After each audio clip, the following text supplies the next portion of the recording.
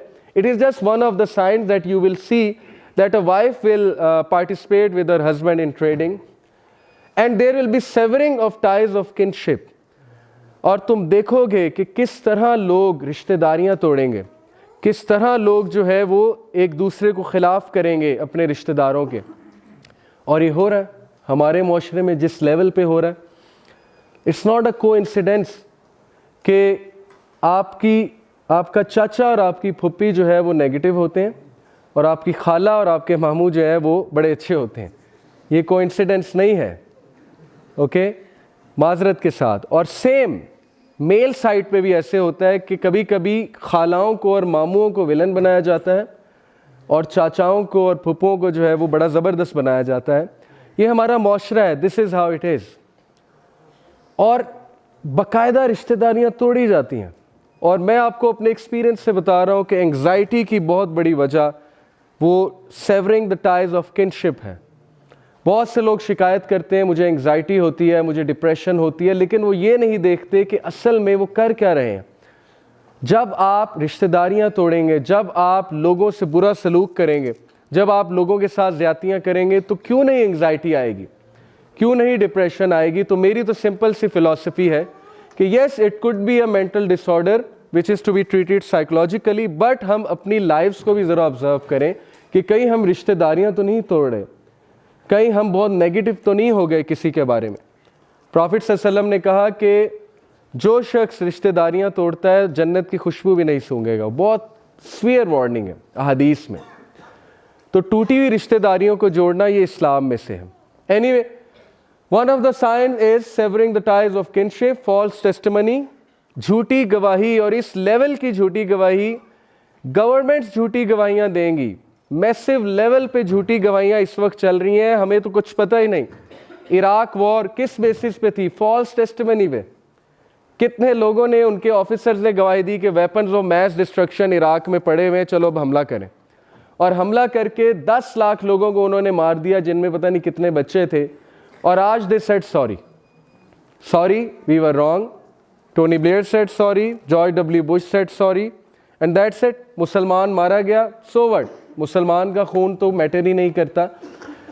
सो इस लेवल पे झूठी गवाहियाँ, पार्लियामेंट में झूठी गवाहियाँ, इंटरनेशनल कोर्ट ऑफ जस्टिस में झूठी गवाहियाँ, गवर्नमेंट लेवल पे झूठी गवाहियाँ, उन झूठी गवाहियों की बेसिस पे वॉर प्लान करना, वॉर करके लोगों को बदनाम करना, लोगों को मारना।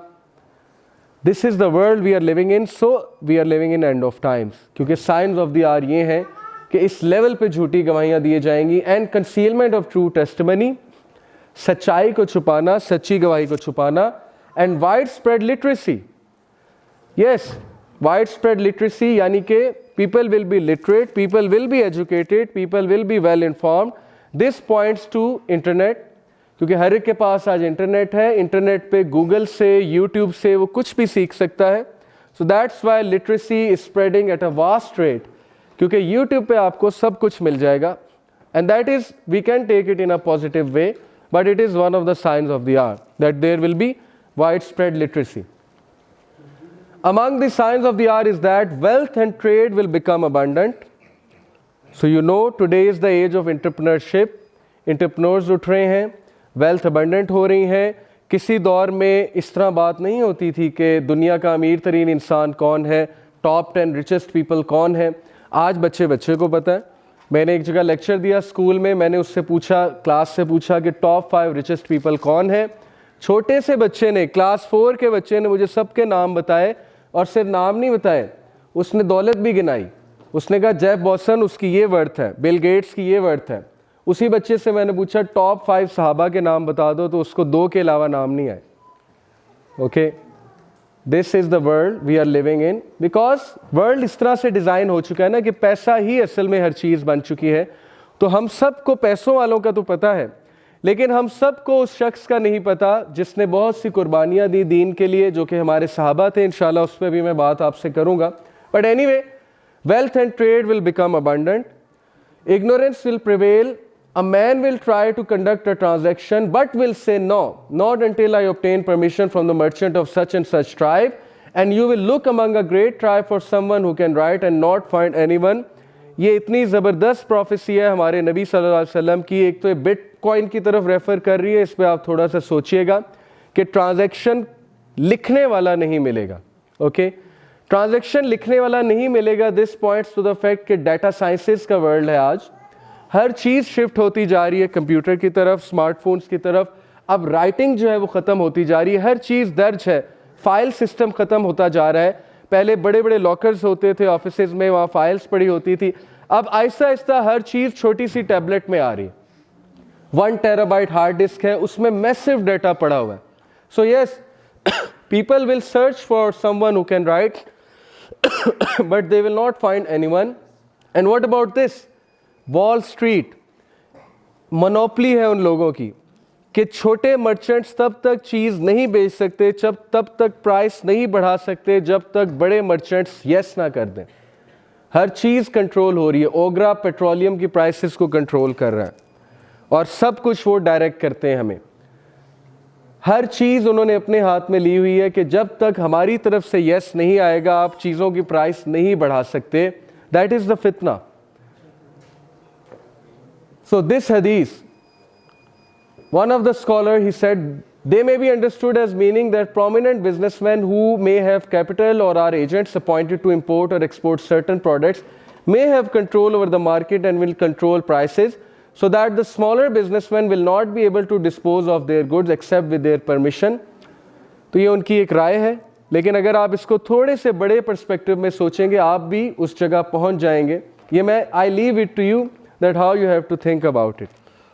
This is what I want कि आप लोग खुद अहादीस की बुक की तरफ जाएं, सही अल बुखारी की किताबुल फितन निकालें, मिशकात की किताबुल फितन निकालें, पढ़ें अहादीस को, और फिर सोचें कि इन अहादीस को किस तरह आज रिलेट किया जा सकता है. मिसाल, और स्कॉलर्स की मदद लेके, मिसाल के तौर पे आर्टिफिशियल इंटेलिजेंस जिस लेवल पे पहुंच चुकी है, इस पर ज़रा सर्च आउट करें कि क्या होने क्या वाला है इंसानियत के साथ. Machines are going to rule the world.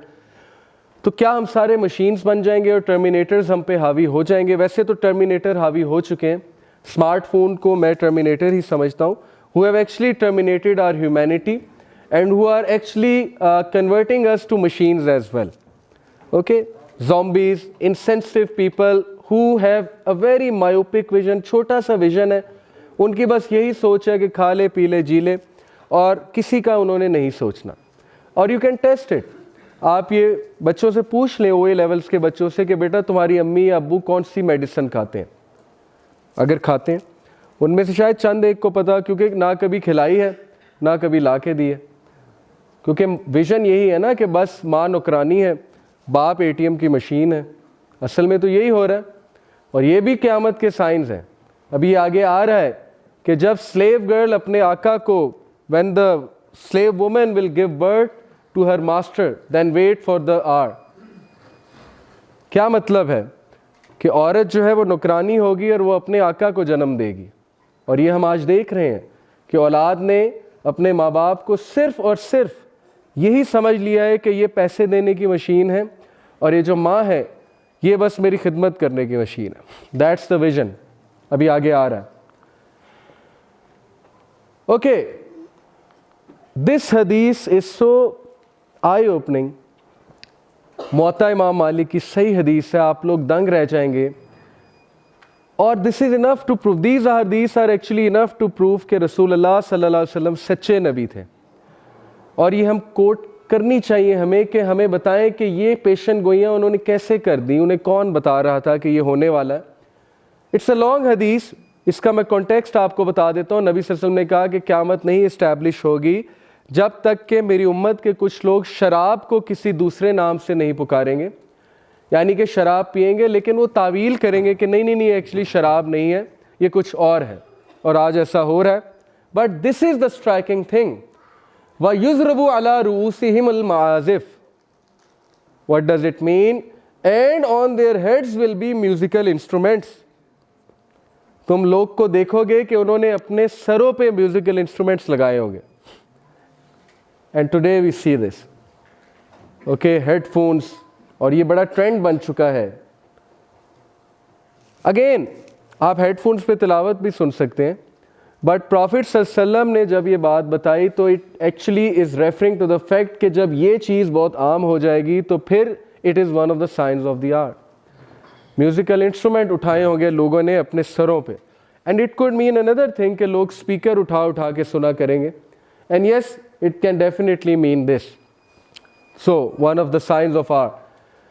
Next we have Abu Sa'id al-Khudri narrated that the Messenger of Allah sallallahu alaihi wasallam said, "By the one in whose hand is my soul, the hour will not be established until predators speak to people, and until the tip of a man's whip and the straps on his sandal shoes speak to him."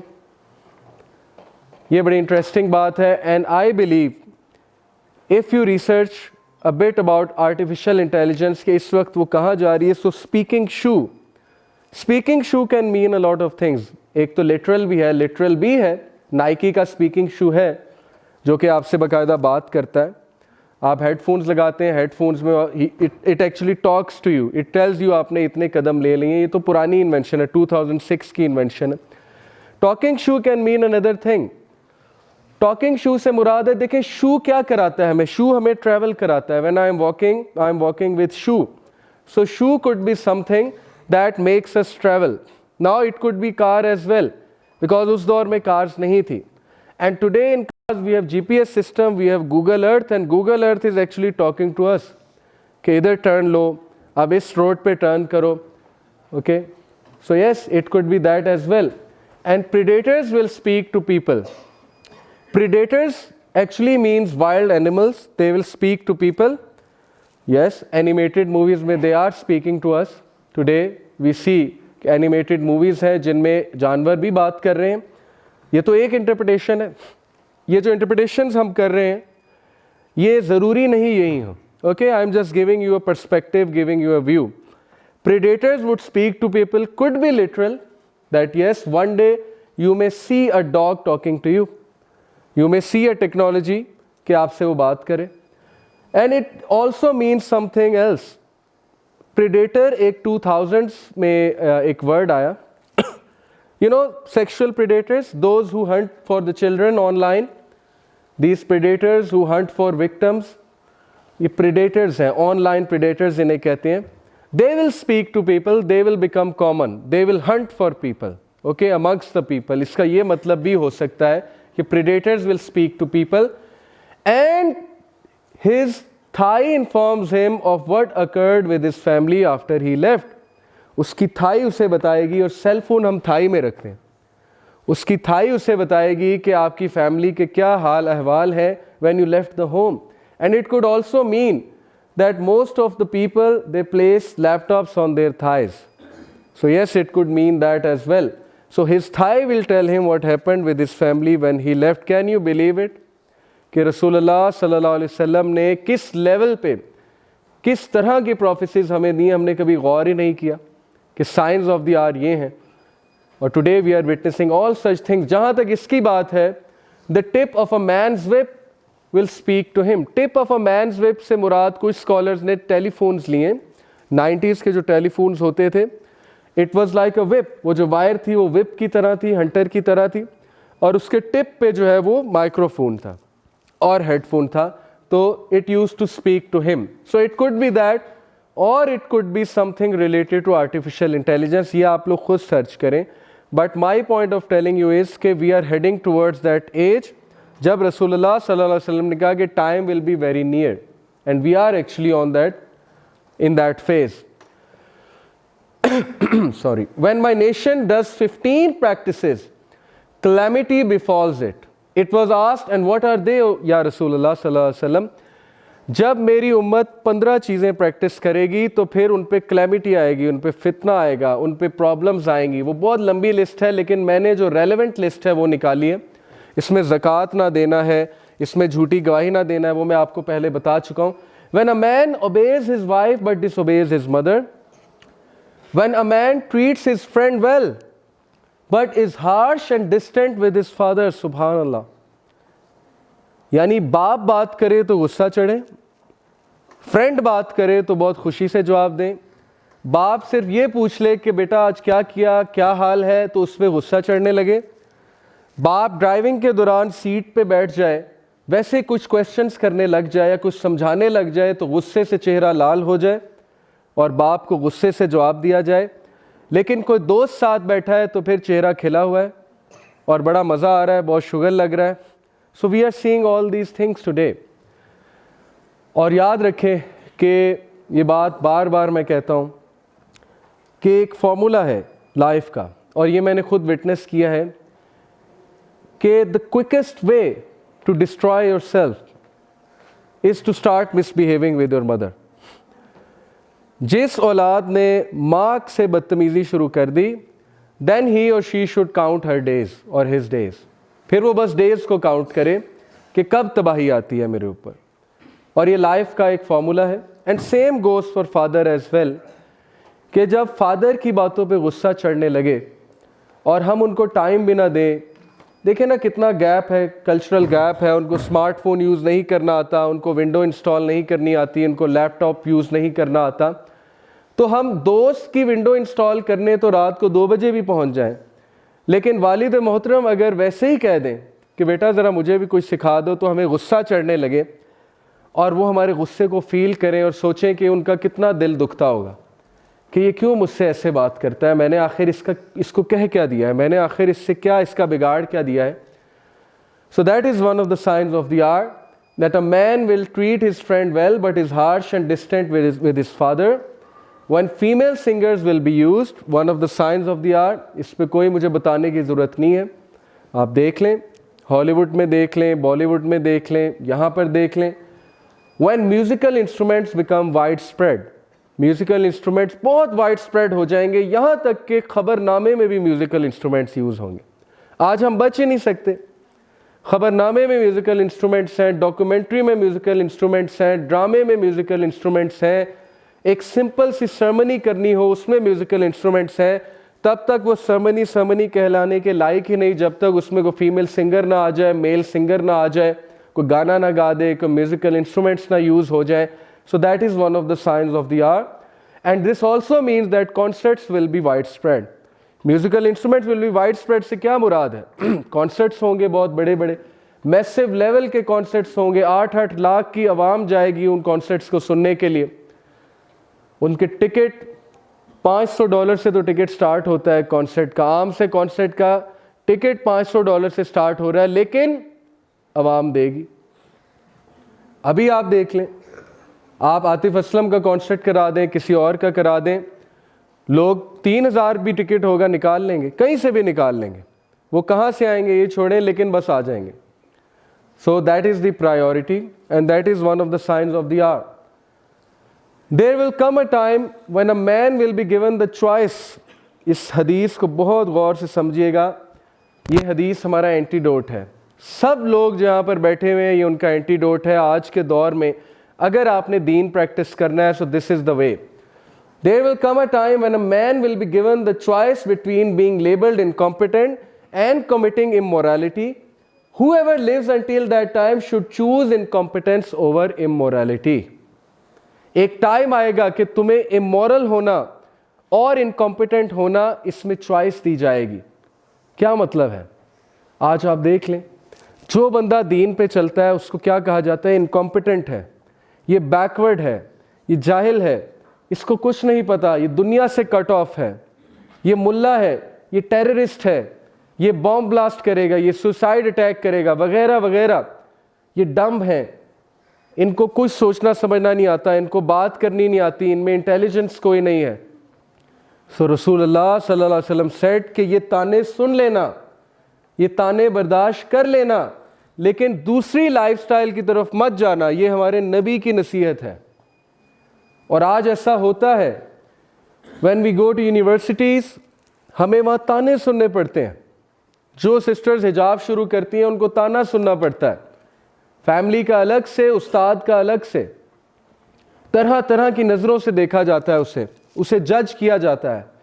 और जो लड़का दाढ़ी रखने की कोशिश करे, नमाजें पढ़ने की कोशिश करे, मोरालिटी की बात करने की कोशिश करे अपनी क्लासरूम में, दाढ़ी तो अलग लेवल है ना, वो तो लेवल ही बहुत हाई है, सिंपल मोरालिटी की बात करने की कोशिश करे कि यार ये चीज़ गलत है, देन सी कि उसके साथ क्या होगा, उसके दोस्त उसका क्या हशर करेंगे, उसको किस किस तरह के अलकाबात से जो है बुलाएंगे। सो द एडवाइस ऑफ रसूलुल्लाह सल्लल्लाहु अलैहि वसल्लम, जो कि सबसे ज़्यादा सिंसेर तरीन इंसान थे हमारे साथ, उनकी एडवाइस ये है कि choose being called competent, incompetent, but do not choose the way of immorality.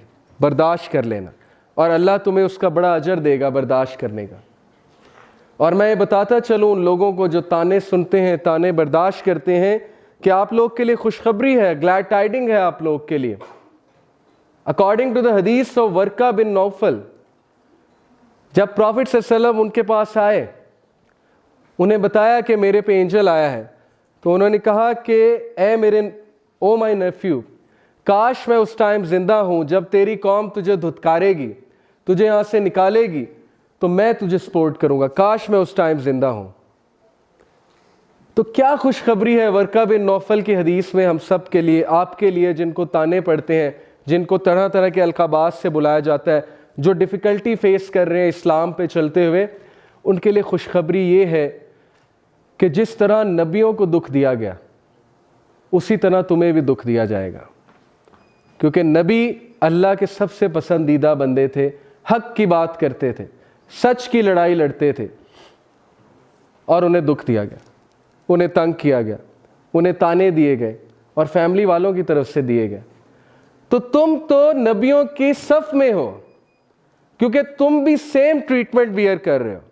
तो ये तुम्हारे लिए खुशखबरी है, असल में तुम्हारे लिए बशारत है कि तुम्हें भी दुख दिया जा रहा है। और किस लिए दिया जा रहा है? क्योंकि तुमने कहा है ला इलाहा इल्लल्लाह, कि मैं अगर सर झुकाऊंगा तो अल्लाह के आगे झुकाऊंगा, अगर मैं मानूंगा तो अल्लाह की मानूंगा। सो that is a good tidying for all of you.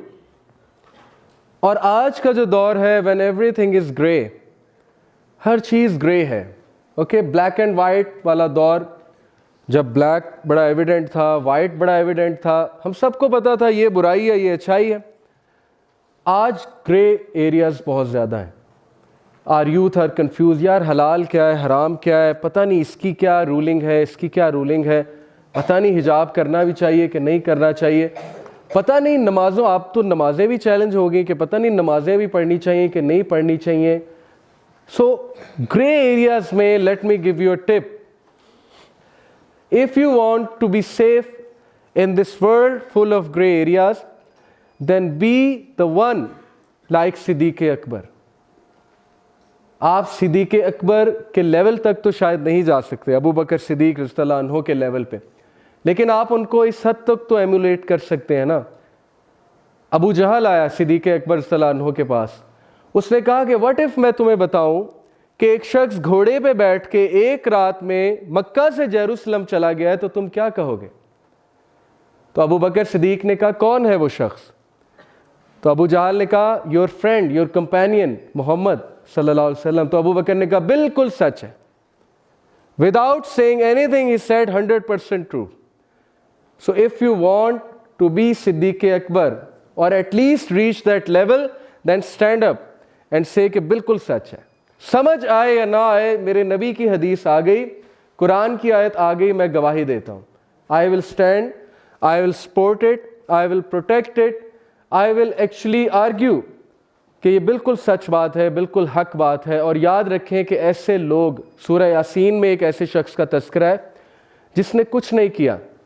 All he said was कि O my nation follow the prophets who say the truth, that's all he said. उसकी नेशन ने उसे कत्ल कर दिया, मार दिया, और अल्लाह ने कहा क़ील उदख़ुलिल जन्नह, उस बंदे को मैंने जन्नत में दाखिल किया। और जन्नत में दाखिल होते ही उसने कहा कि हाय मेरे अल्लाह ने मुझे छोटी सी बात पे कितना बड़ा रिवॉर्ड दे दिया, छोटी सी बात थी। ऑल ही सेड इज कि प्रॉफिट्स आर ट्रूथफुल।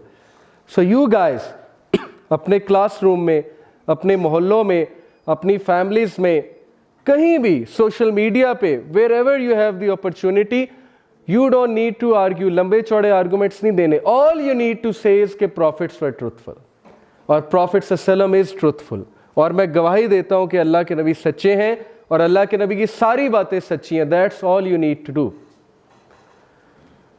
तो है कोई सिद्दीक़ अकबर, है कोई अबू बकर सिद्दीक आज के दौर में जो गवाही देगा, ग्रे एरियाज पे जाके गवाही देगा कि मेरे नबी ने कहा तो बस सच है, चाहे तुम्हें अभी समझ आता है या नहीं आता है।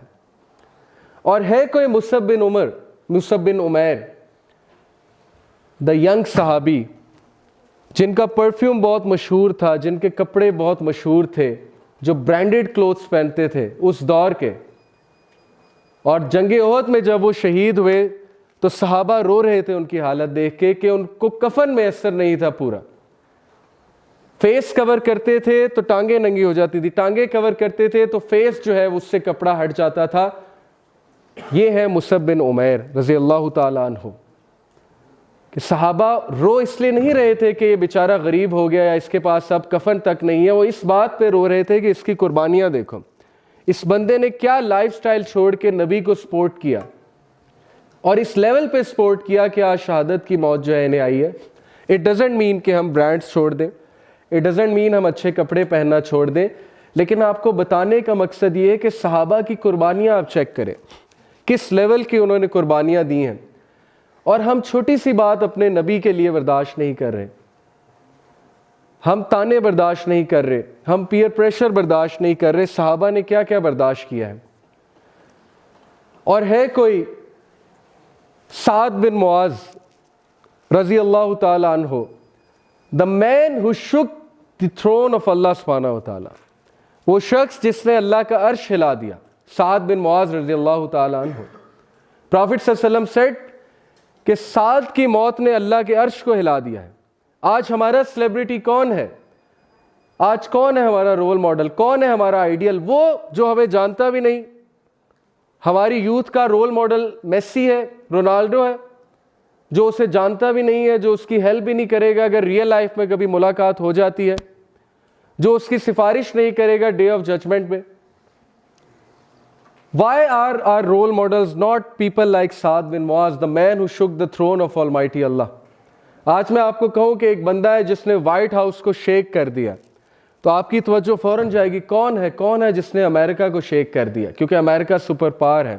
So I am telling you about a man who shook the throne of almighty Allah. And why, क्यों अल्लाह का अर्श लर्जाया, क्यों लर्जा अल्लाह सुब्हानहू व तआला का अर्श? Because Saad bin Muaz was one of the Ansar, he was the chief of his tribe, और उनकी इतनी खिदमात है इस्लाम के लिए।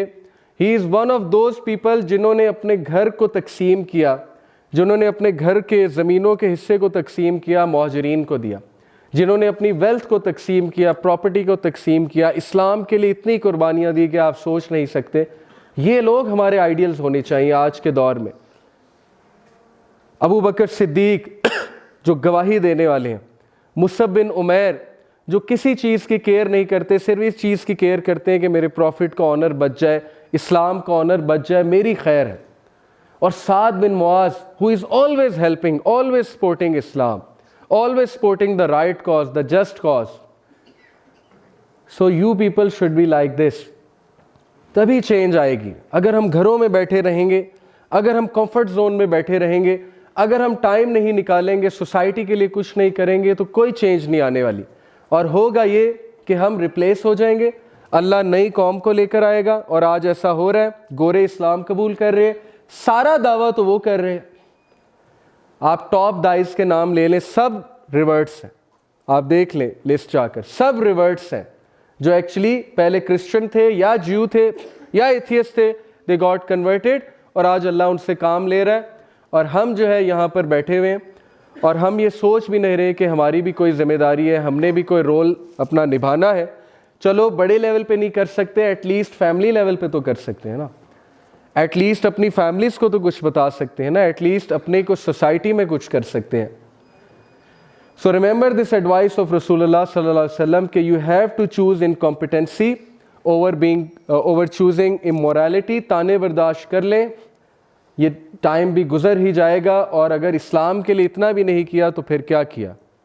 So don't worry and don't come in any sort of stress, क्योंकि सारी ट्रीटमेंट सहाबा के साथ और सच्चे लोगों के साथ होती रही है।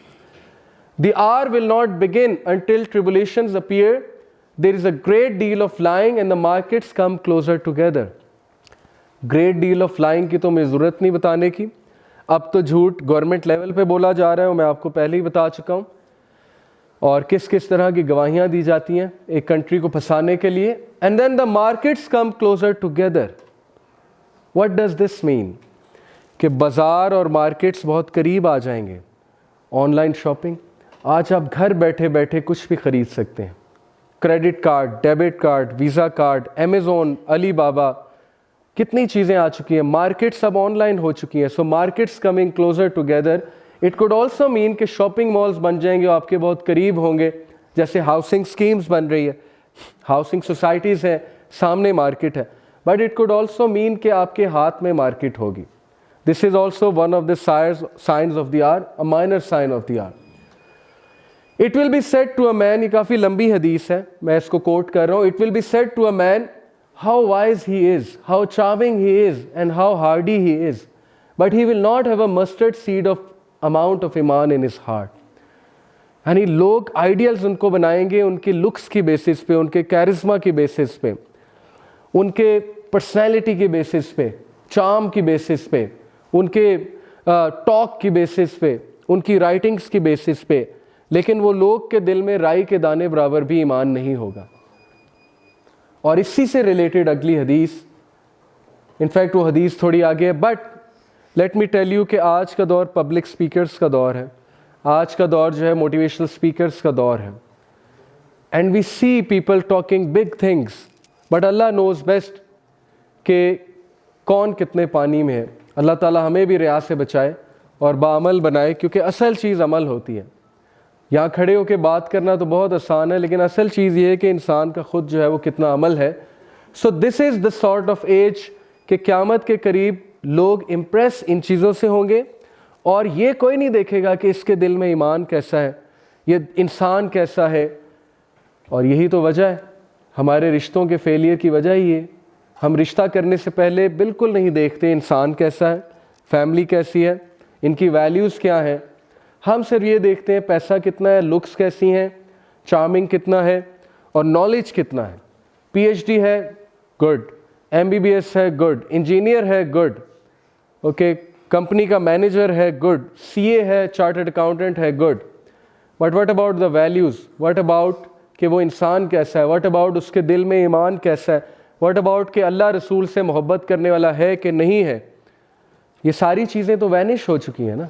सो actually we are living in end of times, क्योंकि लोग का क्राइटेरिया ये बन चुका है।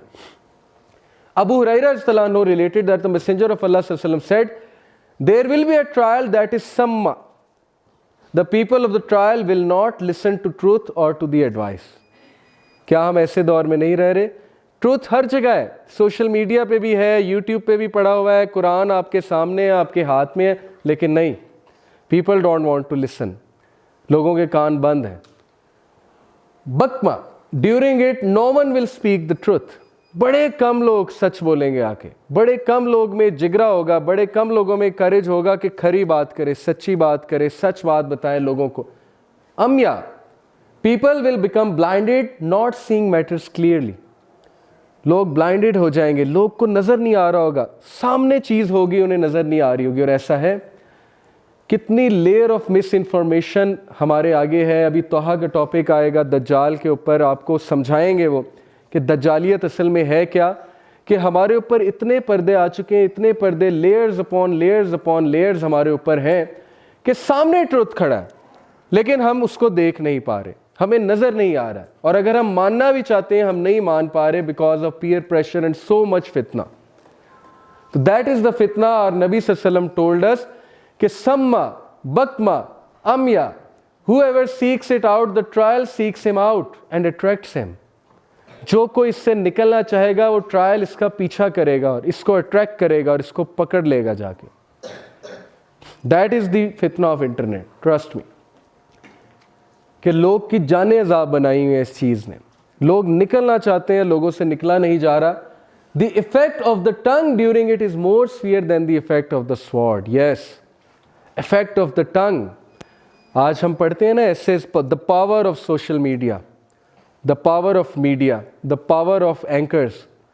आज एंकर्स अपनी टंग के थ्रू वो चीज़ मनवा रहे हैं. आज सोशल मीडिया पे लोग व्यूज़ देते हैं, ट्विटर पे एक ट्वीट डालते हैं, पूरी दुनिया शेक हो जाती है उनके ट्वीट से. कुरान और हदीस से शेक नहीं होता, लेकिन एक ट्वीट डाल दी किसी मशहूर आदमी ने, उससे सब कुछ शेक हो जाता है, उससे पब्लिक ओपिनियंस बदल जाते हैं, उससे हमारी फिलॉसफी बदल जाती है, उससे जो है हमारी वैल्यूज़ बदल जाती हैं, हम कुछ भी करने के लिए तैयार हो जाते हैं. So the effect of the tongue during it is more severe than the effect of the sword. So we are actually living in such a time जब लोग अंधे होंगे, लोग गूंगे होंगे, लोग बहरे होंगे. In metaphorical sense, not actually literally, and you know what I mean. There will be people who will earn their living through their tongues as a cow eats from the ground. क्या मतलब है? जब काऊ grass खाती है, बेहिसाब खाती है, करोड़ों रुपया कमाएंगे वो अपनी ज़बान की वजह से. पब्लिक स्पीकर्स, मोटिवेशनल स्पीकर्स, एक ट्रेनिंग का 6-6 लाख रुपया, आधे घंटे के लेक्चर के 2.5 लाख रुपए. Okay, then YouTube, they are earning money, millions of rupees, just by making a silly video, just by opening their channels, having millions of subscribers. They are earning dollars, millions of dollars. खुद सोचें कितना आसान हो चुका है पैसा कमाना, और हमारी यूथ के जहन में ये बातें, all they talk about is this. कितने सब्सक्राइबर हैं, इंस्टा पे कितनी फॉलोइंग है, फेसबुक पे कितनी फॉलोइंग है, कितने लाइक्स आए हैं, when are you going to start earning money. मेरे स्टूडेंट्स हालांकि इस्लामिक स्कूल के स्टूडेंट्स हैं, तो जब मेरे 50K सब्सक्राइबर्स हुए यूट्यूब पे, they brought a cake for me, और केक काटा उन्होंने क्लास में. तो मैंने कहा ये आप क्या क्यों लाए हैं और क्यों काट रहे हैं? तो उन्होंने कहा हम आपको मुबारकबाद देने आए. तो मैंने कहा दिस इज़ नॉट समथिंग जिसमें मैं ऐसे प्राइड फील करूं कि मैं केक कटवाऊं आपसे. तो मैंने आपको नहीं कहा केक लाने को, बट देखें उनकी फिलॉसफी ये बन चुकी है कि it is a big achievement. Having certain number of subscribers is a big achievement. और फिर उनका हर बार अब ये सवाल होता है कि sir when are you going to start earning money, या आपको कितने पैसे आते हैं, आपको कितने डॉलर्स आते हैं. They are actually giving me ideas कि सर आप ये वाले एड्स लगाएं, आप ये वाले एड्स लगाएं, आप ऐसे करें, आप वैसे करें. So all they talk about is about earning money. And this is one of the science of the hour, that there will people who will earn their living through their tongues as a cow eats from the ground. Having said it, it's not haram. Public speaker पैसे ले सकता है. YouTube की कमाई की जहाँ तक बात है, उसमें भी स्कॉलर्स के फतावा मौजूद हैं कि किस सेंस में कमा सकते हैं, लेकिन बताने का आपको मकसद ये है कि it is one of the science of the hour. Okay, that is what I want to tell you. There will come a time when a man will not care how he earns his wealth, whether it comes from halal or haram source. ये तो self explanatory है. कोई school ये नहीं सिखाता कि हलाल क्या है, हराम क्या है. वो सिर्फ स्किल सिखाते हैं. ये स्किल है, ये करोगे तो पैसे आएंगे, इस फील्ड में जाओगे तो इतने आएंगे. और पेरेंट्स भी नहीं बता रहे. आज पेरेंट्स भी एक ही प्रेशर बच्चों पे डाल रहे हैं कि बस पैसा ला, पैसा कमा के ला, मुझे पैसे चाहिए, मुझे पोजीशन चाहिए. इट डजेंट मैटर वो पैसा कैसे आता है. तो ये चीज़ हमारे माशरे से ख़त्म होती जा रही है आहिस्ता आहिस्ता, कि लोगों ने सोचना ही छोड़ दिया है कि हलाल क्या है, हराम क्या है. जो लोग वेस्ट में जाते हैं, वहाँ यूनिवर्सिटीज़ में पढ़ते हैं, यूनिवर्सिटीज़ में पढ़ के वहाँ जॉब करते हैं, फिर एक घर ख़रीदते हैं मॉर्टगेज सिस्टम पे. क्या उन्होंने कभी सोचा है कि मॉर्टगेज हलाल है कि हराम है? क्या उन्होंने कभी सोचा है स्टूडेंट लोन हलाल है कि हराम है? नहीं. उन्हें सिर्फ एक बात नज़र आ रही है कि अमेरिका से पढ़ूंगा, यूके से पढ़ूंगा फलानी जगह से पढ़ूंगा तो कल को रिश्तेदारों में इज्जत होगी, वापस आऊँगा रिश्तेदार एडोर करेंगे, बच्चा बाहर से पढ़ के आया, बाहर से तो पढ़ के आया है लेकिन अल्लाह रसूल से तो जंग ले ली। सूद क्या है? अल्लाह से जंग है। इल्ला माशाअल्लाह अच्छे लोग भी हैं, आई नो पर्सनल, मेरे रिलेटिव्स में माशाअल्लाह भाई हैं मेरे, वो नहीं मॉर्टगेज ले रहे, he is giving lots of rent but he won't submit to this system. वो अपनी सैलरी से 2.5 लाख 3 लाख दे देंगे, रेंट दे देंगे, लेकिन इस सिस्टम को सबमिट नहीं करेंगे। So there are good people, but मेरा बताने का मकसद है कि हमारी सोसाइटी में ये चीज़ उठती जा रही है कि क्या हलाल क्या हराम, कौन पढ़ता है इन फतवास को कि बाहर की कंट्री में जाना भी चाहिए कि नहीं जाना चाहिए, हु केयर्स। स्कॉलर जो मर्जी कहते फिरें, रसूल अल्लाह की एडवाइसेस जो मर्जी हो। So this is the world we are living in, and this is one of the signs of the hour. When false testimony becomes widespread and people begin to think little of it, this is one of the signs of the hour. कि false testimony होगी तो होगी, लेकिन लोग उसको छोटा समझेंगे, लोग कहेंगे ये क्या, ये तो मजाक की बात है। और ये कल्चर, ये मत समझिए कोर्ट्स में पार्लियामेंट्स में, ये कल्चर घरों में भी है, ये कल्चर स्कूलों में भी है, और ये कल्चर मूवीज़ प्रमोट कर रही हैं और उनको पता भी नहीं वो प्रमोट कर रही हैं। हर ड्रामे में जो बच्चे दिखाए होते हैं, जो यंगस्टर्स दिखाए होते हैं, वो शरारती से होते हैं, चकमा देने वाले होते हैं, धोखा देने वाले होते हैं, झूठ बोलने वाले होते हैं, शरारतें कर रहे होते हैं। और हम कहते हैं शरारतें कर रहे हैं, शरारतें तो वो कर रहे हैं, लेकिन वो कल्चर क्या प्रमोट कर रहे हैं आप ये भी तो देखें ना। आज हर स्टूडेंट जो है वो झूठ बोलता है, झूठ तो उसके लिए फ़र्ज हो चुका है ना। प्रिंसिपल के ऑफिस में जाना है तो पहले से माइंड में होता है मैंने झूठ बोलना, और मैंने रोनी सी शक्ल बनानी है, मासूम सी शक्ल बनानी है, and I will come out of it. Okay, ये कल्चर तो वहां से ही आ रहा है। When the slave woman, आ गई वो बात, when the slave woman gives birth to her mistress and you see barefoot and naked shepherds compete in the construction of lofty building, जब लौंडी अपने आका को जो है वो बर्थ देगी, यानी कि वही बात है कि औलाद नाफरमान होगी, एंड तुम बेडविन्स को, नेकेड शेफर्ड्स को देखोगे compete करते हुए। This is one of the greatest prophecy of रसूलुल्लाह सल्लल्लाहु अलैहि वसल्लम, क्योंकि 1940s तक Middle East, Dubai, Kuwait, okay, and the surrounding areas and Saudia, it didn't have huge buildings. अचानक से वहाँ तेल के कुएं निकले, उनको वेल्थ दी अल्लाह ने, and the first thing they did, आप हैरान होंगे, जब तेल के कुएं निकलते हैं तो बंदा यूनिवर्सिटीज़ बनाता है, बंदा जो है वो हॉस्पिटल्स बनाता है, बंदा ऐसी चीज़ें बनाता है जो पब्लिक वेलफेयर की काम है। The first thing they did was construct huge buildings. Look at the prophecy of रसूल अल्लाह। और कंपीट कर रहे हैं। दुबई के एक प्रिंस ने बिल्डिंग बनाई, सऊदी का एक जो प्रिंस है उसने कहा मैं इसके मुकाबले में बनाऊंगा। So they are competing with each other, that is the prophecy. The messenger of Allah सल्लल्लाहु अलैहि वसल्लम said, the hour will not begin until indecency, foul speech, severing the ties of kinship and lack of neighborliness prevail. I can give a 1-hour lecture to you कि ये कैसे हो रहा है। Number 1, indecency. What is indecency? Today we have Hollywood and Bollywood glamorizing and institutionalizing indecency. किसी दौर में TV पे कोई इश्तिहार लग जाता था ना, आप अपने पेरेंट्स से पूछिएगा, जिसमें कुछ थोड़ी बहुत एतराज़ वाली चीज़ हमारे कल्चरल नॉर्म्स के मुताबिक नज़र आ जाती थी तो पेरेंट्स टीवी बंद कर देते थे, पेरेंट्स जो है वो चैनल बदल देते थे। आज एडवर्टीज़मेंट्स में किस किस तरह की चीज़ें आ रही हैं, बंदा फैमिली के साथ देख नहीं सकता, लेकिन हम इतना ज़्यादा डिसेंसिटाइज्ड हो चुके हैं कि अब चैनल भी नहीं बदला जाता और वो चेंज भी नहीं किया जाता और टीवी भी बंद नहीं किया जाता। सो इंडिसेंसी विल बिकम प्रेवलेंट। और इंडिसेंसी कितनी प्रेवलेंट है? व्हेन आई सेड कि it is being glamorised, it is being institutionalised, understand this. ये जो पॉर्न इंडस्ट्री है हमारी, ये क्या कर रही है? गवर्नमेंट्स की जान जाती है इसके खिलाफ बात करते हुए, क्योंकि it's a big industry, multi billionaire dollar industry. Senators को पैसे आ रहे हैं, क्यों बंद करेंगे सेनेटर्स इस इंडस्ट्री को? इट डजेंट मैटर, लोगों की लाइफ्स बर्बाद हो रही हैं, डिवोर्सेस हो रही हैं, लोग एडिक्ट हो चुके हैं, so what? As long as पैसा आ रहा है तो बस ठीक है। This is what capitalism does, profit और लॉस, हर चीज प्रॉफिट और लॉस है।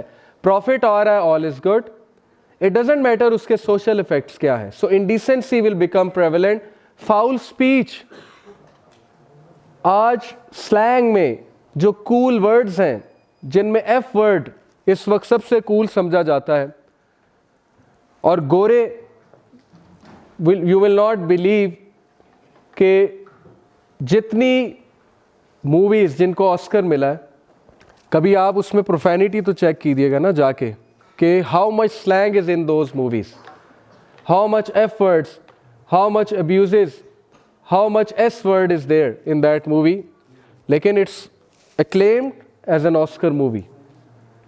और टीवी सीरीज आपके सामने, और बच्चे के मुंह पे गाली है, बच्चे के मुंह पे जो है वो ये स्लैंग वर्ड चढ़ा हुआ है। So this is one of the science of the hour कि when these things will become cool, #cool, then this is one of the science of the hour. You won't believe, मेरे पास एक हदीस है, अभी मैंने यहाँ पे नहीं डाली। रसूलुल्लाह सल्लल्लाहु अलैहि वसल्लम said, a time will come when Satan will make evil things look cool।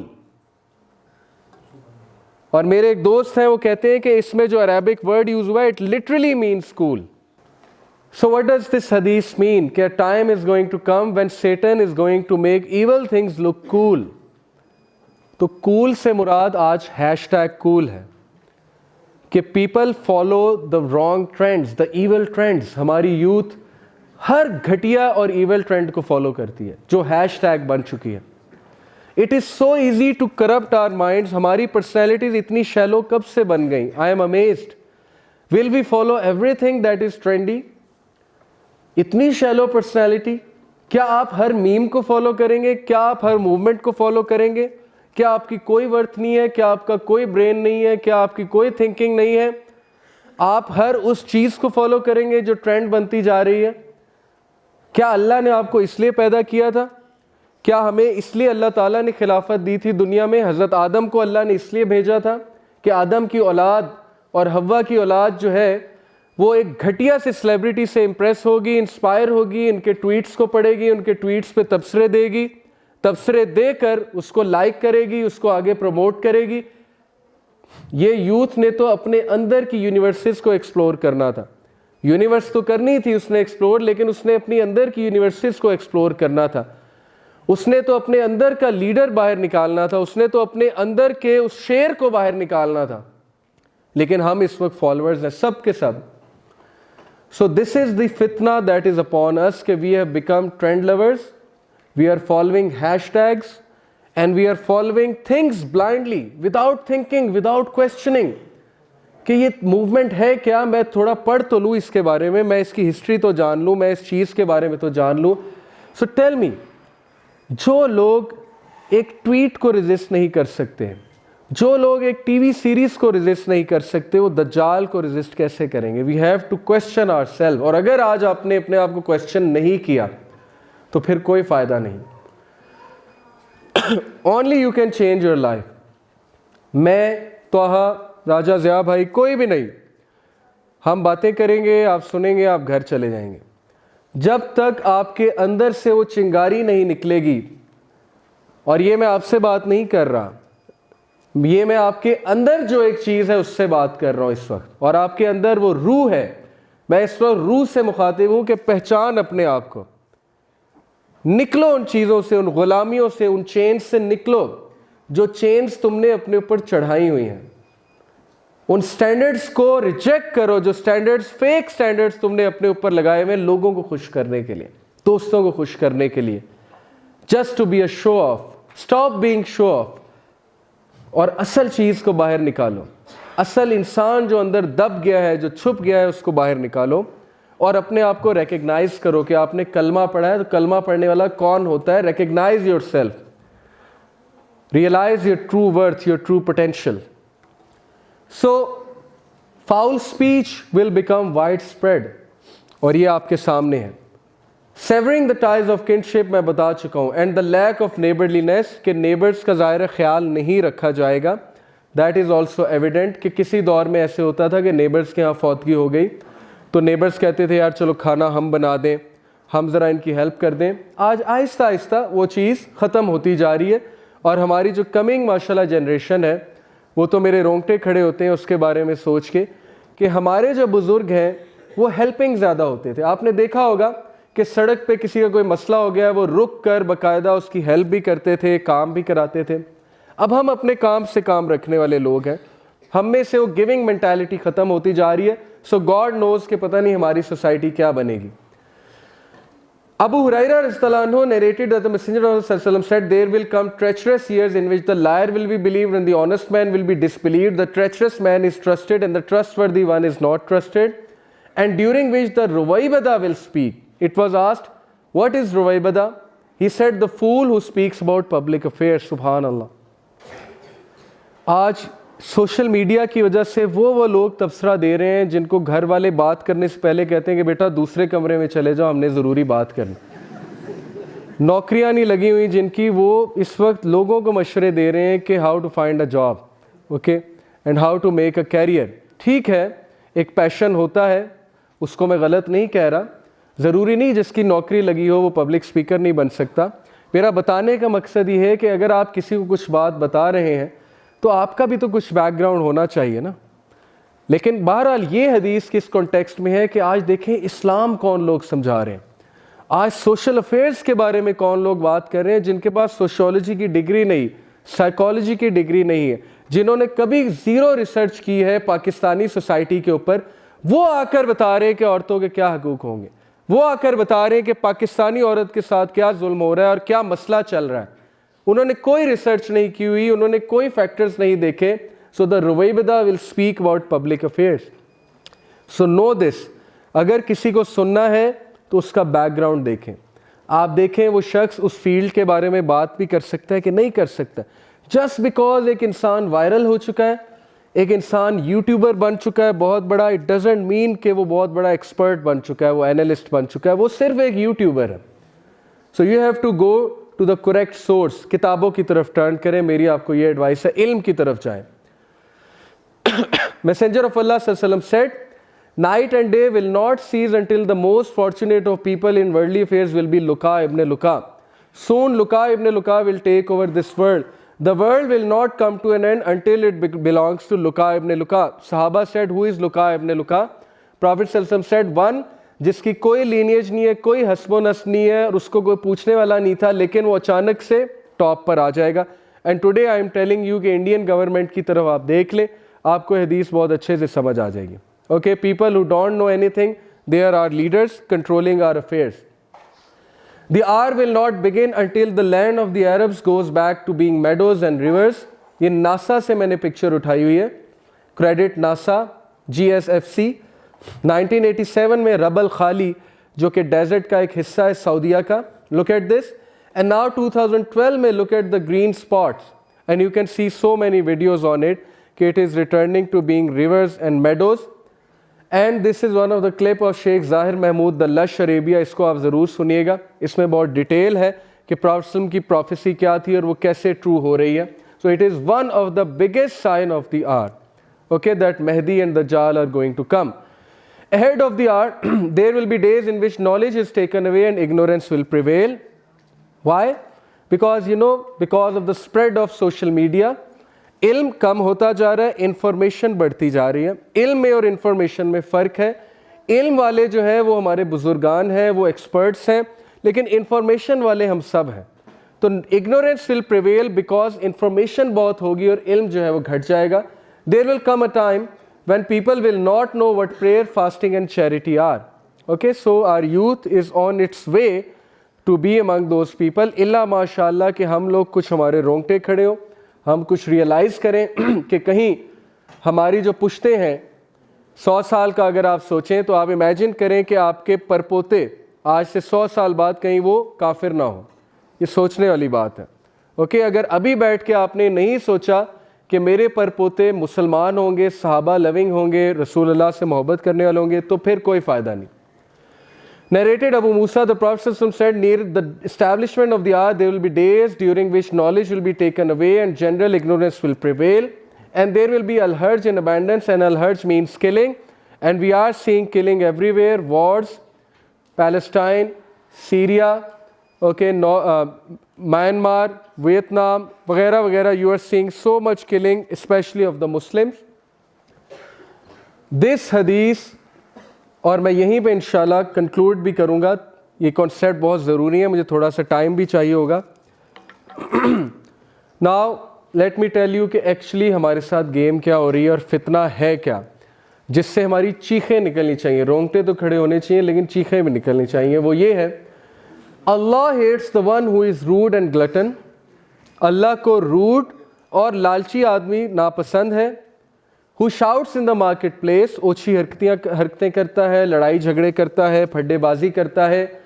Who is a rotten corpse by night and works like a donkey by day, जो रात को जिंदा लाश है और सुबह को वो गधे की तरह काम करता है. knowledgeable in worldly matters and ignorant of the matters of the hereafter. Just try to absorb this hadith. रात को वो ज़ॉम्बी बन जाता है, जिंदा लाश बन जाता है. क्या है जिंदा लाश? आप लोग खुद देखें कि हम लोग 2-2, 3-3 घंटे लैपटॉप गोद में लेकर और स्मार्टफोन जो है यूं लेकर बैठे होते हैं गद्दे पे, और हमारी आंखें लाल हो रही होती हैं. वो चीख चीख कर हमें अंदर से आवाज़ आ रही होती है, सो जाओ, लेकिन नहीं. तो this is the rotten corpse to be. और सुबह उठते कॉरपोरेट लाइफ शुरू, गधे की तरह काम, वाइट कॉलर स्लेव. पैसे कमाना कोई बुरी बात नहीं है, लेकिन इस हदीस की फ़िलॉसफी ये कि वो गधे की तरह काम करता है और नॉलेजेबल बहुत होता है वर्ल्डली मैटर्स में, लेकिन जब आप दीन की या हेयर आफ्टर की बात करेंगे तो कोई नॉलेज नहीं है, वहीं से बात ख़त्म हो जाती है. तो this is the type of personalities they want us to adopt. जो भी लोग इसमें मुलव्वस हैं, conspiracy theories whatever they are, but शैतान तो है ही.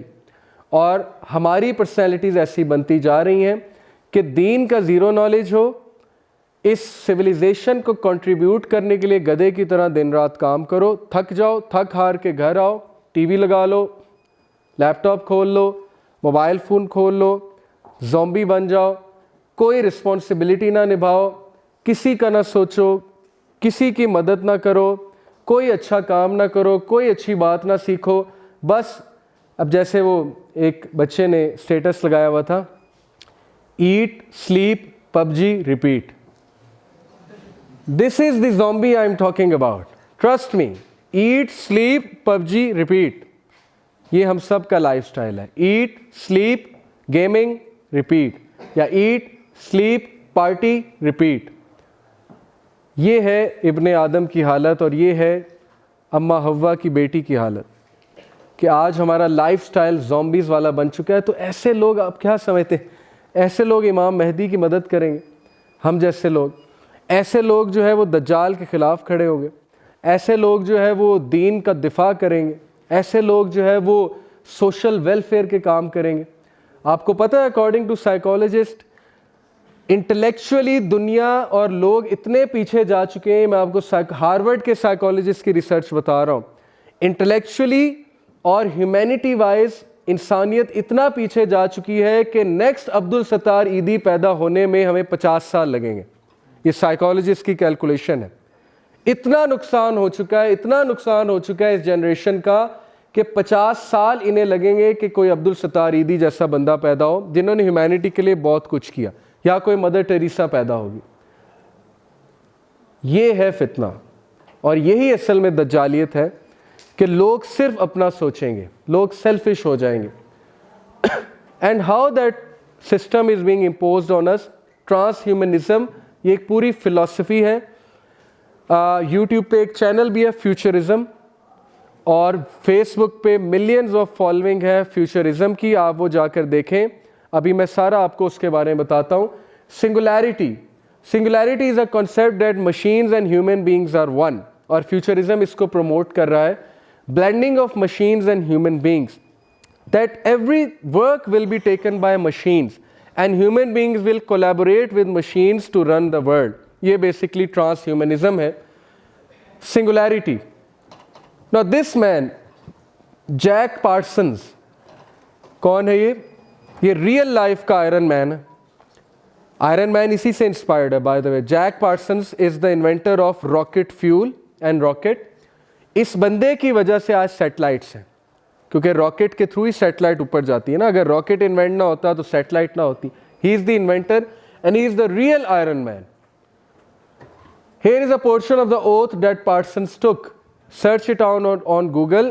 ये आप समझेंगे मैं लंबी लंबी छोड़ रहा हूँ, ये आप गूगल पे जाके खुद पढ़ सकते हैं। ये मैंने गोरों की वेबसाइट से लिए। I, who am called John Whiteside Parsons in the outer and FRA Tooten in the inner, he was possessed. Do hereby in the presence of FRA 132 take this oath. वो कहता था विल्फ्रेड स्मिथ है मेरे अंदर। Take this oath of a Magister Templar, master of the temple, for which for me is the oath of the Antichrist, and I swear that my name is Balerian Armilius al-Dajjal, Antichrist, who am come to fulfill the law of the beast, and I hereby accept all things needful for the fulfillment of my will, and swear to preserve this in my chosen work unto the end.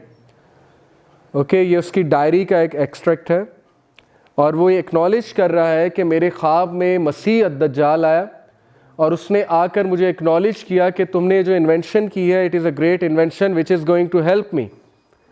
और satellite की वजह से आज हर बंदा नज़रों में है। आज आप में से हर कोई ट्रैक हो सकता है, तो दज्जाल विल सी एवरीवन ऑब्वियसली।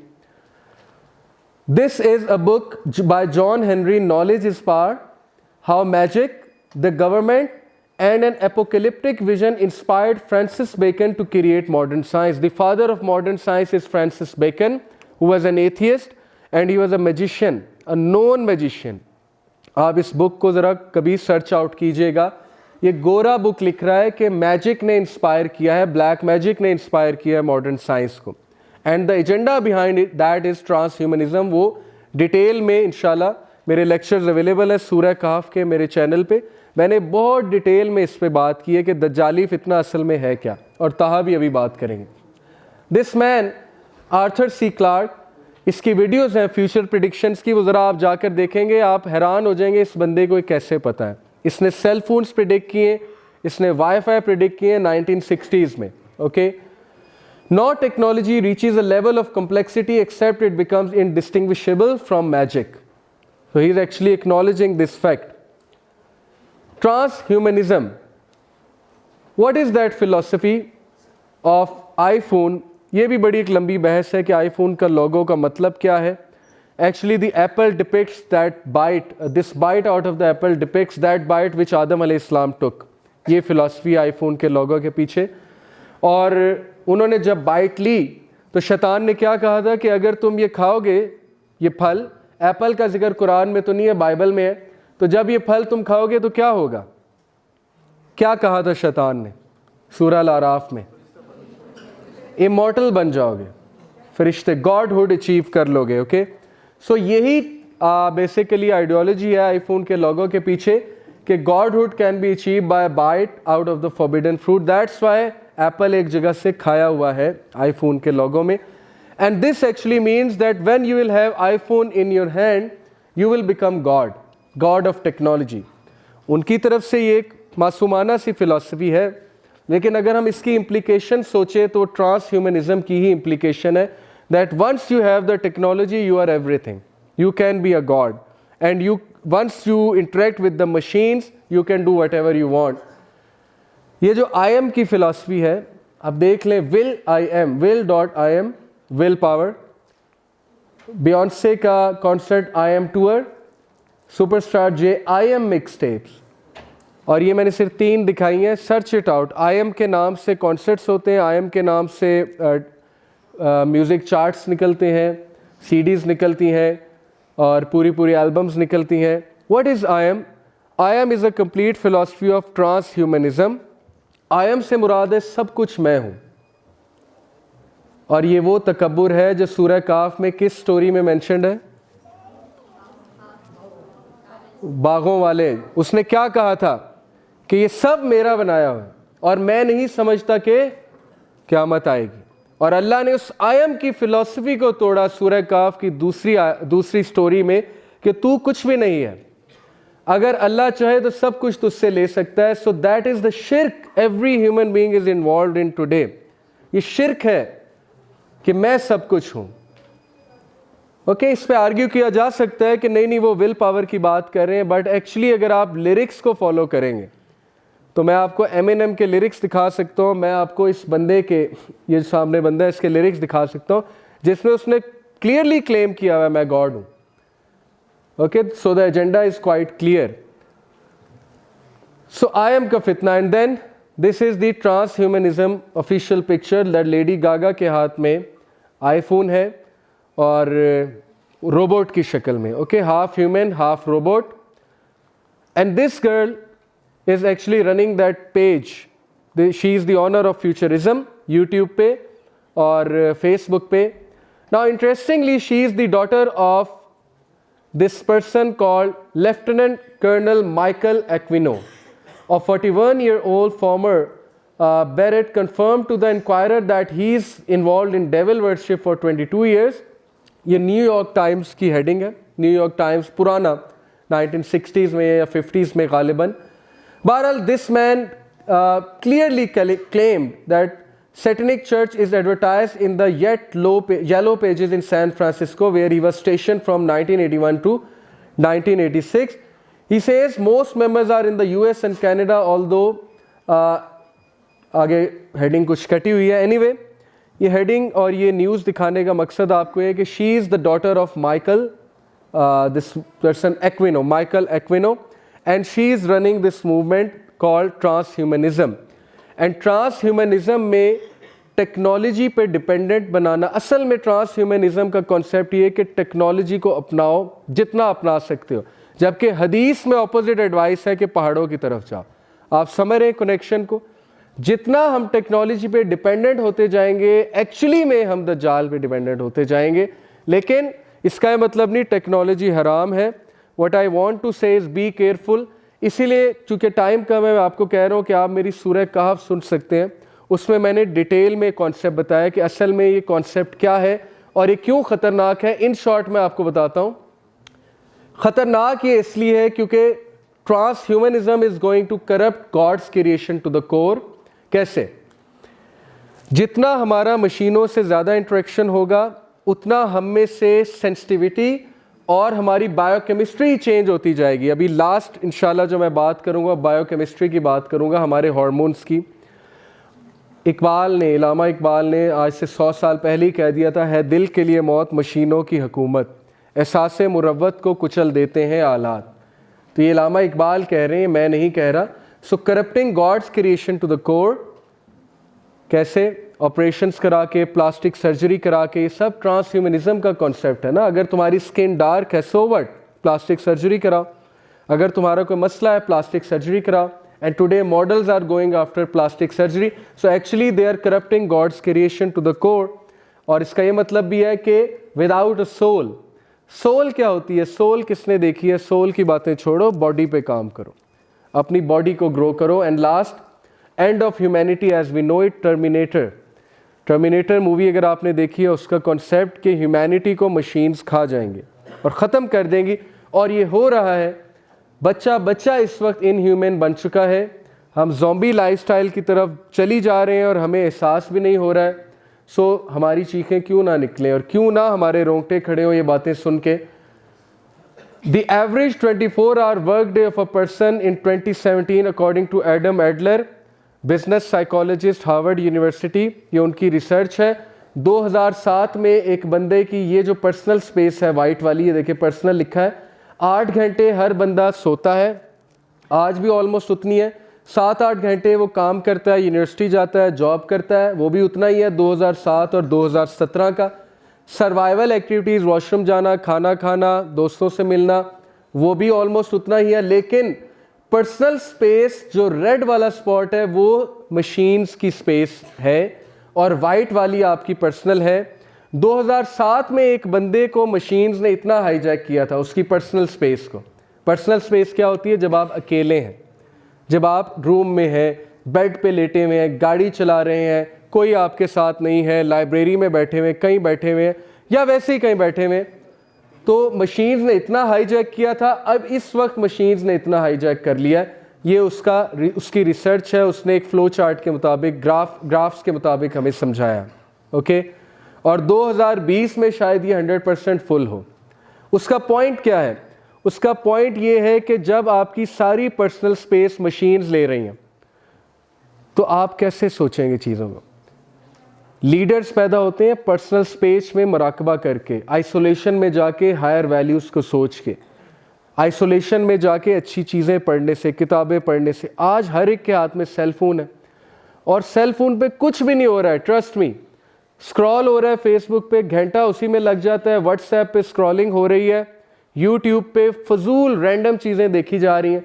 तो that is what I am talking about, transhumanism का फितना। और एंड रिजल्ट ये कि हम मशीन बन जाएंगे, हम ज़ॉम्बीज़ बन जाएंगे।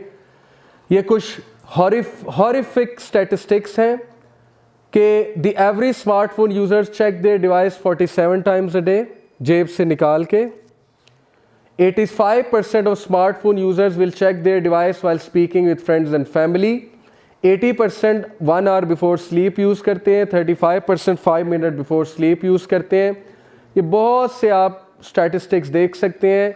ये एवरेज टाइम पर डे है, एवरेज टाइम है 2 आवर 51 मिनट। अगर किसी का इससे ज़्यादा है अपने स्मार्टफोन पे तो वो बहुत एक्सट्रीम पे जा रहा है। ओके, जिसका स्क्रीन टाइम 4 आवर है, it is unhealthy, it is very unhealthy and so on and so fourth. जो टीनेजर स्मार्टफोन ज़्यादा यूज़ करते हैं वो 71% सुसाइड रिस्क पे होते हैं, क्योंकि स्मार्टफोन पे वो इंस्टाग्राम देखते हैं, इंस्टाग्राम पे अपने क्लास फेलोज़ को चीज़ें शेयर करते हुए देखते हैं, फिर वो पेरेंट्स को कहते हैं आकर मुझे भी लेकर दो, मुझे भी चाहिए, मुझे भी ये खाना है, वो इधर गया हुआ है, आप मुझे उधर लेकर नहीं गए, उसकी अम्मी ने उसे ये चीज़ दिलाई है, आपने मुझे ये दिलाई नहीं। जब उसे वो चीज़ नहीं मिलती वो डिप्रेशन में जाता है, वो एंग्जाइटी में जाता है, वो सुसाइड रेट उसका हाई हो जाता है और कंपैरिजन की वजह से लोग डिप्रेशन में आ जाते हैं। And last thing which I want to tell you, this is the zombie chemical dopamine. जितनी इसकी तादाद आपकी बॉडी में ज़्यादा होगी आप उतने इंसेंसिटिव बन जाएंगे। इसका रिवॉर्ड सेंटर्स होते हैं ब्रेन में, वो रिवॉर्ड सेंटर मैं क्विकली बताता हूँ। D1 is the centre of accomplishment. जब भी इंसान को ऐसा काम करेगा जिसमें अकॉम्प्लिशमेंट है, उसका वो रिवॉर्ड सेंटर खुलेगा, उसमें से डोपामीन निकलेगी। डोपामीन जब निकलेगी तो आपको सेंस ऑफ अकॉम्प्लिशमेंट और खुशी मिलेगी। आपके रवैये का ताल्लुक जो है वो आपके हार्मोन्स के साथ होता है। D1B is the centre of convenience. आप किसी दौर में रिक्शा कराना पड़ता था, बस कैच करनी पड़ती थी, आज ऊबर है, क्रीम है, कन्वीनियंस आ गई। जब आप ऊबर को बुलाते हैं, क्रीम को बुलाते हैं और ऊबर आ जाती है विद इन अ मिनट और 2 मिनट्स, तो कन्वीनियंस हो जाती है, उस सेंटर में से डोपामीन निकल जाता है और जब तक वो कन्वीनियंस नहीं फिल होगी तब तक आप बेचैन रहेंगे। Okay, D2 is the degree of decrease in the perceived effort, the actual effort / time। D2 हमारा वो रिवॉर्ड सेंटर है ब्रेन में जो देख रहा होता है कि ये चीज़ कम देर में मैंने कर ली, जब कम देर में कर ली तो उसे खुशी होती है। ओके, डोपामीन निकलता है। And D3 is the centre of recognition, praise. ये सारी बातें नेचुरल हैं, अल्लाह ताला ने मैकेनिज़्म हम में रखा है, लेकिन इसकी ज़्यादा मिकदार इंसान के साथ वो चीज़ें कर सकती कि आप सोच भी नहीं सकते। मैं आपको छोटी सी मिसाल देता हूँ एंड देन वी कंक्लूड इंशाल्लाह। जो बंदा अपने सेंटर्स से बार बार डोपामीन रिलीज़ करवा रहा है और बाकी केमिकल्स रिलीज़ नहीं करवा रहा है, सेरोटोनिन हो गया, कोर्टिसोल हो गया, ऑक्सीटोसिन हो गया, सिर्फ डोपामीन की ही बात कर रहा है, इन्हीं चीज़ों की तरफ जा रहा है, उसके डोप सेंटर्स बड़े होते जाते हैं, जैसे फूल की कली बड़ी होती है। जब उसके डोप सेंटर्स बड़े होते हैं उसे ज़्यादा डोप चाहिए उस चीज़ को फिल करने के लिए। आपने कभी गौर किया है कि वी आर नेवर सेटिस्फाइड। हमारा सेंटर ऑफ कंप्लीशन इस जनरेशन का इतना बड़ा हो चुका है, सेंटर ऑफ अकॉम्प्लिशमेंट, कि आप उन्हें जो मर्जी दे दें उन्हें चैन नहीं आता।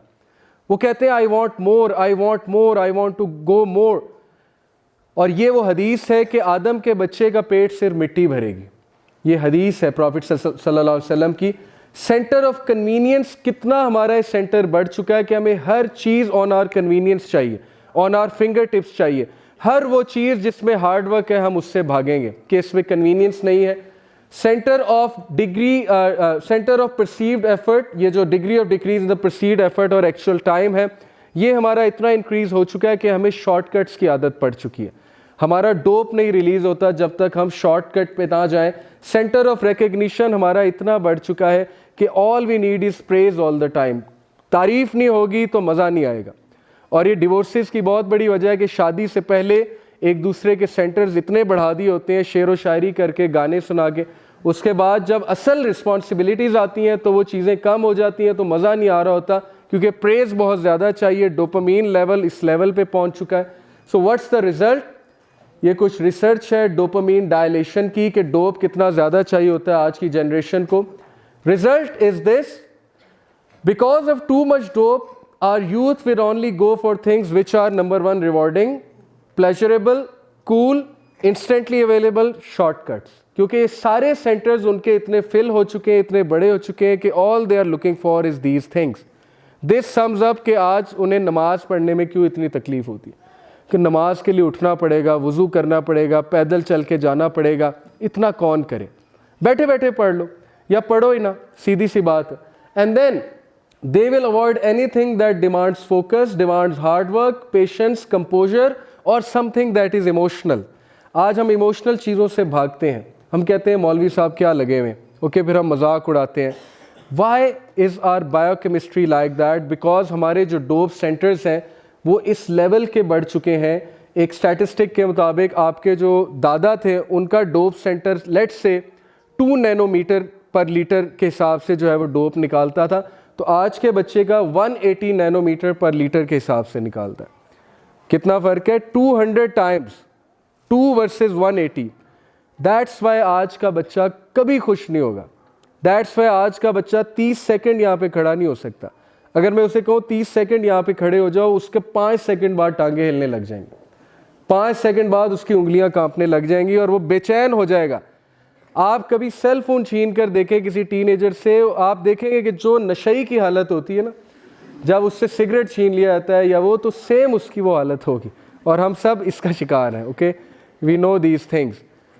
तो this is the disaster that is upon us. ये चीज़ें हमारे रोंगटे खड़े करवानी चाहिए कि हम एक ज़ॉम्बी जनरेशन पैदा कर रहे हैं। And what is the result?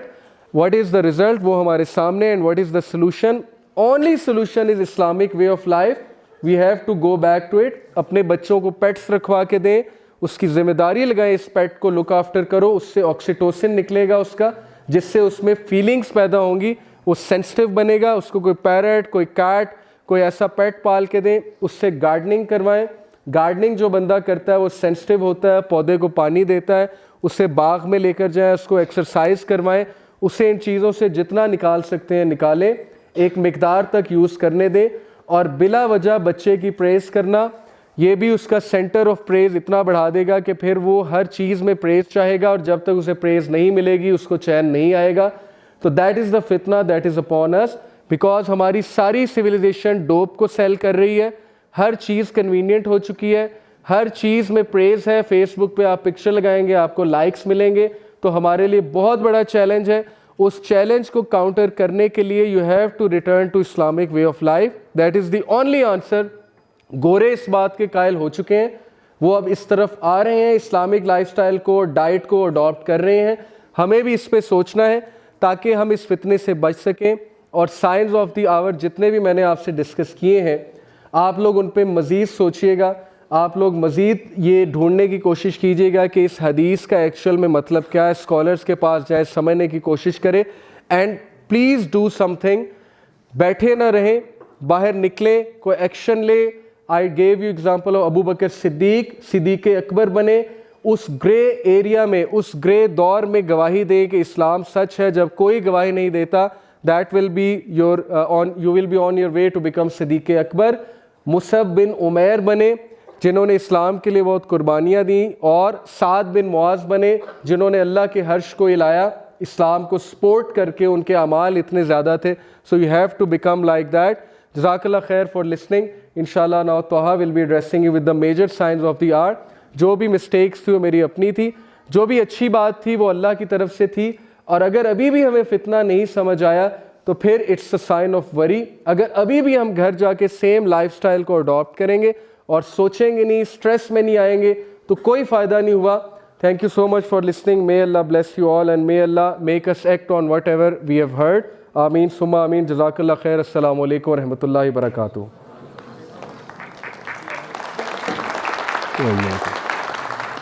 Barakallahu feek.